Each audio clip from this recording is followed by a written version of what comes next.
G'day viewers, today we are right here on the beautiful River Torrens, Adelaide, and step by step you and I are going to be learning how to catch one of the most accessible and coolest fish in the Adelaide River Torrens, which is the carp. The amazing thing about carp fishing is the simplicity of it. You don't need expensive gear and you don't need to travel far.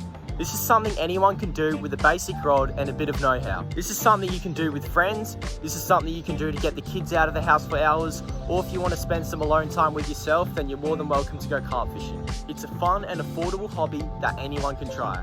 Over the last 6 months, as a part of my school research project, I've been researching and testing carp fishing baits, locations, rigs and more, facilitated by pro River Torrens carp fishermen and other organisations. I'm going to share all of my findings with you today, so by the end of this video you will be fully equipped to catch carp on the River Torrens. Before I share this with you, let's dive into how carp have become a problem on the River Torrens in the first place. Beneath the surface of the Torrens lurks a pest destroying our ecosystems and harming our beautiful native species.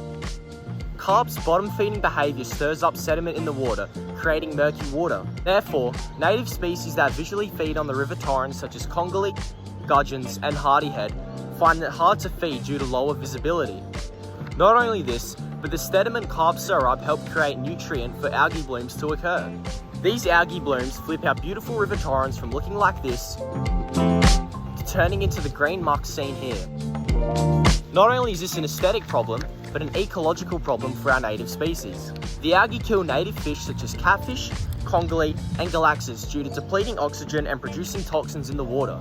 Beyond fish, native bird species that thrive on the River Torrens, such as the Pacific black duck and Australian wood duck, face hepotoxins and neurotoxins that cause several health problems and potential death to these birds. Furthermore, every 2 to 3 years, the Torrens sees massive carp deaths. The corpses of these carp release phosphorus and nitrogen, creating an even higher chance of algae blooms. These carp deaths were seen recently during March 2025 due to a drought in West Beach. Here you can see green colour of the water / algae caused from the deaths of all these carp. This water quality is very low in oxygen and high in toxins, illustrating how carp impact our Torrens. You might think these problems only affect our wildlife, but for example, if you're walking your dog and the dog goes into the water caused by an algae bloom from carp, then you could be looking at an expensive trip to the vet. The good news is, as a community, we can help get rid of these pests by fishing for them. There are roughly 1,300 carp in the Torrens. However, this number would likely be lower due to extensive electrofishing in the city and the recent carp deaths at West Beach. If I can encourage just 10 of you who catch 10 carp each, then that's already 10% of the carp population gone from the River Torrens from only 10 people. So finally, let me teach you how to optimally catch carp in the River Torrens, starting with bait. Out of the 3 baits I'll be discussing, corn is the most versatile and cheap bait, only costing $2 a can and providing more than enough for a day's fish. I don't recommend using any corn, always use sweet corn. Carp have highly sensitive olfactory organs that help them smell attractive food. Sweet corn leaves a heavy scent trail that the carp follow using these olfactory organs. Once the carp has reached the corn, using its barbel, it will pre-taste the corn to see if it wants to fully consume it or not. Carp love sugar, which is why I always recommend sweet corn. Not only its scent trail, but in the murky water carp live in, its bright yellow colour will make it easier for the carp to navigate towards it.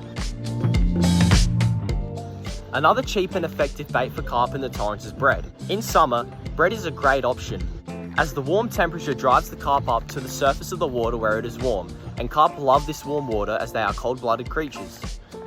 If you take a piece of bread and put it on the hook without compacting it, it will sit on the surface of the water. In winter, when carp are closer to the bottom, you can squish the hook onto the bread, which will cause it to sink.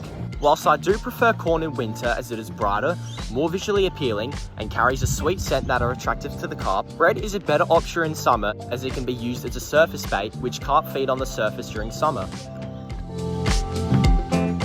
My last but not least bait I recommend to you is worms. Worms are great because they ooze amino acids once placed onto the hook, which carp are highly attracted to. Not to be all sciencey here, but carp are attracted to amino acids such as L-alanine, L-protein, and L-arginine, all of which are present in worms. When you put worms on the hook, the squirming sends out further distress signals that attract the carp.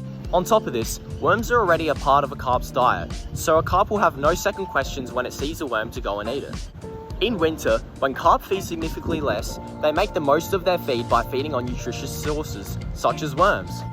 making them the best winter bait out of corn and bread. However, worms can be pricey, costing $15 for a packet at Tackle World. Despite this, if you check your gutters after a rainy day, you might be able to catch some worm. Lastly, if you're using worms to catch carp, there's a good chance you might bring around a catfish, which leads me on to my next stage. In an interview I conducted with Green Adelaide, they revealed to me a 2024 fish count of 4,000 fish in the River Torrens, where they counted fish such as trout, redfin, brim and gudgeon. However, these fish are extremely rare to come across in the River Torrens, and the only main bycatches you might come across when carp fishing are goldfish, catfish and mirror carp. Both goldfish and mirror carp are invasive. If you catch a mirror carp or a goldfish, according to the PIRSA guidelines, it cannot be returned to the water alive as they have similar effect on the environment as carp. Catfish, on the other hand, are protected at all times and must be returned to the water alive according to the PIRSA. Be wary when you catch catfish though. They have venomous pectoral and dorsal fins. Just don't touch any of the fin. The venom isn't lethal, it will likely just cause a minor reaction, but it will sting. Always pick them up using a rag as catfish are very slippery.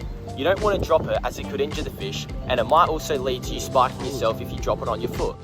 The trick I like to use when carp fishing is one suggested to me by my interview with Alex's Fishing, and it's also one that you can see he fishes with in all of his carp fishing YouTube videos as well. I've also had a lot of success catching carp on this rig myself. So this rig uses a size 6 octopus hook, and it has no float or sinker attached. So the hook is attached to the 15-pound fluorocarbon.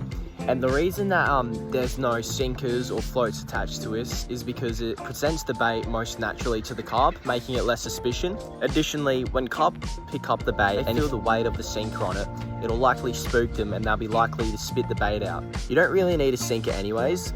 The weight of the corn kernels, the bread, and the worms will act as a natural sinker, so it would already sink without the sinker anyways. The biggest carp I've ever seen in my entire life. I found almost all of my carp catches to be near structure, specifically vegetative structure such as weeds or trees. These structures are abundant in food sources for the carp such as worms and insects. Vegetation also provides a place for carp to hide if they ever get spooked. I also catch a lot of my carp in shallow waters. Shallow waters are very favourable for carp because shallow waters mean warmer waters, and because carp are cold-blooded creatures, they like to hang in warmer water. Before I give you some specific locations to fish, here are some specific locations not to fish. As I explained before, during March 2025, there was a significant drought on the River Torrens, leading many carp to die, which is a good thing. During this drought, from Tapley's Hill Road Bridge to the end of the Torrens, all of the carp there died as the river had completely dried out. The river is filled again now, but there is no carp there, so fish away from that spot. The second spot you shouldn't fish is the city, in between the River Torrens Weir and Hackney Road Bridge. You might question me, saying, why wouldn't I fish in this city when I've seen all of these videos of Alex's Fishing and many other YouTubers catch carp in there? Well, in an interview I conducted with Green Adelaide, they revealed to me that they have been electrofishing extensively in this city, informing me that after every session, they come back with less and less carp, showing the effectiveness of their electrofishing. Most of these videos of people catching carp in the city were 4 to 5 years ago, before the council began extensive electrofishing, hence why they were able to catch. The council has been unable to electrofish past the Torrens Weir and Hackney Road Bridge, as they cannot fit the boat in areas outside of there. So not only will you catch more fish fishing outside of the city, but you will better help the environment by removing carp in areas where the council cannot access. Alright, so the first specific fishing location on the Torrens you should fish at is the Christmas lights near the entertainment centre. The waters here are very shallow, and so the carp love hanging out there because it means they're warm. Especially in summer, you'll even see 15 carp there at a time. The biggest carp caught on the Torrens was actually caught at this location, and it was caught on corn. I personally have had success there also, catching several carp there on bread. I caught my PB there on corn at 72 centimetres, and I've also caught a few carp there on worms. Another location is Benithan Park. The water is always shallow there, and just about 9 times out of 10 if you go there, you'll likely see carp. In my interview with Alex, he suggested fishing at bend formations at the River Torrens, as these bend formations have deep holes of water that hold large quantities of carp. A good example of this is right next to the playground at Underdale, which is a bend formation. Whilst I haven't fished there myself, On 2025 April, a boy was able to catch a 71cm carp there, as well as a mirror carp on the same day. So definitely give this spot a crack. In between Underdale and Nazareth is full of carp as well. On a sunny day, you have a pretty good chance of seeing a couple big carp if you're standing on the Underdale Bridge. A friend of mine was able to catch one there on bread, around March 2025. If you want to fish outside of these locations on the River Torrens, go for it. Just make sure that your location that you want to fish at ticks at least one or more of the following: has plenty of structure, has shallow warm water, has a bend formation, or if it ticks all three, then definitely give it a go. To make the most of your time carp fishing, you want to pick a day when it has the most optimal conditions for carp fishing to maximise your chances of catching a carp, because no one likes going fishing without catching. If you're watching this video and it's a warm sunny day outside, or you're in spring or summer, get geared up and get carp fishing. A carp's metabolism moves with the weather, meaning their metabolism is higher in higher temperature, hence feeding more. During summer, carp feed a lot on the surface to enjoy the heat of the sun as they are cold-blooded. So throw in a piece of bread without scrunching it so it sits on the surface where carp like to feed in these weathers. You definitely can fish with worms or corn as well, however surface baits will be more optimal in these warmer temperatures as carp will be closer to the surface rather than the bottom. If you are fishing during winter, don't be down, you definitely still can catch a carp, and carp are fatter in winter as well since they are less active. To be able to catch carp in winter, like I said, use worms. If you're unable to access worms, then corn is your next best bet, as corn is more attracted to carp than bread because corn is, once again like I've said, yellow, brighter, and has a better scent trail. No matter what season you're fishing with, you always want to fish during low light hours if possible. Most of my catches have been during 3 to 7 PM, however online sources also suggest that lower light conditions in the morning as well as evening also work well for catching carp. Barometric pressure also comes into play, affecting all fish including carp. This affects fish because when the barometric pressure is low, usually below 1018 pHa, the pressure in the atmosphere causes the carp's swim bladder to expand, pressing on the stomach, making the fish uncomfortable and less likely to feed. So when carp can sense that the barometric pressure is dropping, it will cause them to feed, as they know they will not feed when the barometric pressure finally becomes its lowest. Carp fishing is a simple hobby though. If you don't want to get into the extent of having to worry about barometric pressure, then don't worry about it. But if you are willing to, it certainly can make a difference in the amount of carp that you catch. Okay, ready? Right on its head. Killing a carp can be hard emotionally, but according to the PIRSA guidelines, carp are a noxious species and cannot be returned to the water alive. They must be killed humanely and responsibly as possible and away from the water. The way I like to kill my carp when I catch it is influenced by a YouTuber called RKJ Fishing. Grab a nearby stick and make sure that it's thick and durable. Aim between the gills and the eyes of the carp where the brain is located. Hit the carp there significantly, and about after 2 strikes it should be dead if you hit it hard enough. This allows for the carp to have a short death. However, if you don't want to do this and it's too hard on you emotionally, then you can just leave the carp there to suffocate. When you kill the carp, there's a couple ways that you can dispose of it. The best way is to feed it to pelicans if there are any nearby, because this means that there isn't a smelly corpse laying around somewhere. Another great way to dispose of it is to put it in your green bin if you know your green bin is getting collected the next day. If none of these apply, bring some large bin bags, put it in the bin bag, tie it up, and also pour a little bit of vinegar in there to help reduce the smell of the dead carp.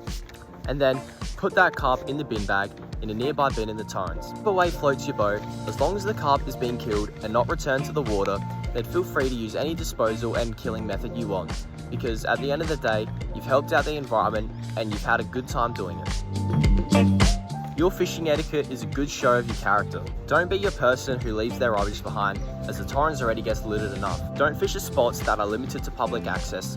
Also be aware of the public. You never know how people are going to react.